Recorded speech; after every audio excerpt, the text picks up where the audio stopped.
Any guesses? Any guesses?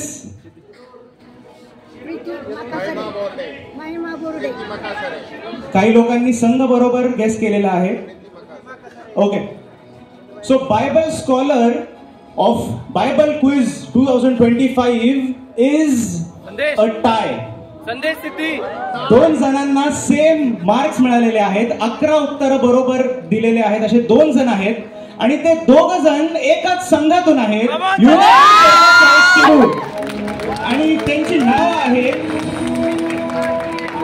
महिमा बोर्डे आणि प्रीती मकासरे. यांनी स्टेजवर यावं.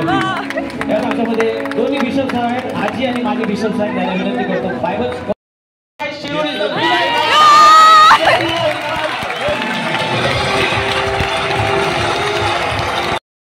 आपण पुढे थांबूयात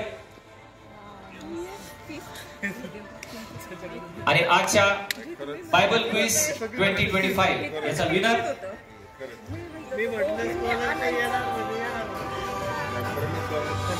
यावेळेस United church of Christ Shirur. त्यांना विनंती करतो पुढे त्यांना आपण बक्षीस यावेळेस देणार.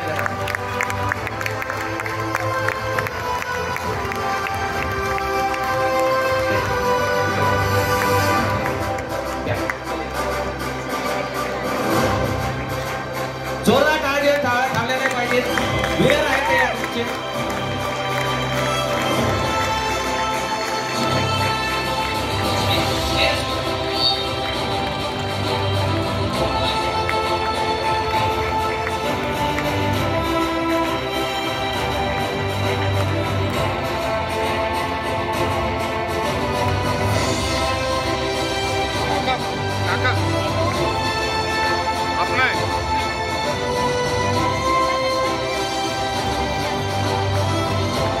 यावेळेस कॅश प्राइस 10,000 ही देखील त्यांनी स्वीकारले.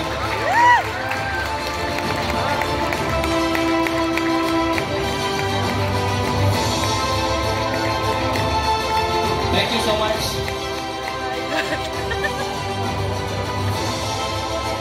ओके, यावेळेस त्या चर्चच्या पालखीन बाहेर शाळेत त्यांना 2 मिनिटं बोलायचे. 2 मिनिटं बोलतील आणि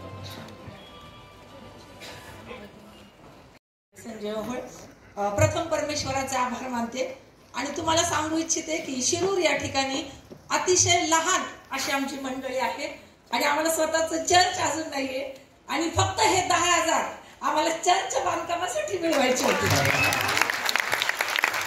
आणि आपण जी ही टीम पाहत आहात, ही टीम गेले 2 महिने रात्री 3-3 तास सगळेजण ड्युटी करणारे आहेत. 3-3 तास माझ्या घरी बसून आम्ही अभ्यास करत होतो आणि मी ह्या दोघींना टार्गेट दिलं होतं की बायबल स्कॉलरचं आपल्याकडे आलंच पाहिजे आणि ते दोघींनी ते पूर्ण केलेलं आहे. आणि या ट्रॉफीपेक्षा काढायचं हे खूप महत्त्वाचे आहे. आमच्या ट्रेझररला मगाशी आम्ही फोन केला की आपल्याला 10,000 रुपये मिळालेले आहेत. आणि आमचे प्रेस टीमच्या गाये विल्सन पंडित यांचं मार्गदर्शन आहे. ते बाप्पाची कृपा आहे आणि खरोखर आज अतिशय आनंदाचा क्षण आहे कारण त्या ट्रॉफीवर जे पहिले नाव आहे ते माझ्या माहेरचं आहे, ख्रिस्त सेवा मंदिर दौंड. आणि आता आमचं नाव तिथं आलेलं आहे आणि माझी फार इच्छा होती की माझ्या मंडळीचं नाव तिथं आलंच पाहिजे आणि ते देवाच्या कृपेने आलेलं आहे. दुसरी गोष्ट, मी पाळक साहेबांचे खूप मनापासून आभार मानते कारण त्यांचे वडील आणि यांच्या हाताखाली आम्ही तयार झालेलो आहोत. ह्या कुटुंबाला आम्ही फार जवळून अनुभवलेलं आहे आणि या कुटुंबाचे खरंच मानवी तितके आभार थोडे आहेत. पाळक साहेब आपल्या कुटुंबाला देवा खूप आशीर्वादित करो. आणि जसं मगाशी एक बंधू म्हटले की पाऊलाच्या आम्ही खरंच प्रेमात पडलेलो आहोत. म्हणजे आम्ही इतका तो छान अभ्यास झालेला आहे त्यामुळं आणि तुम्ही विषय छान निवडलेला आहे. हा आणि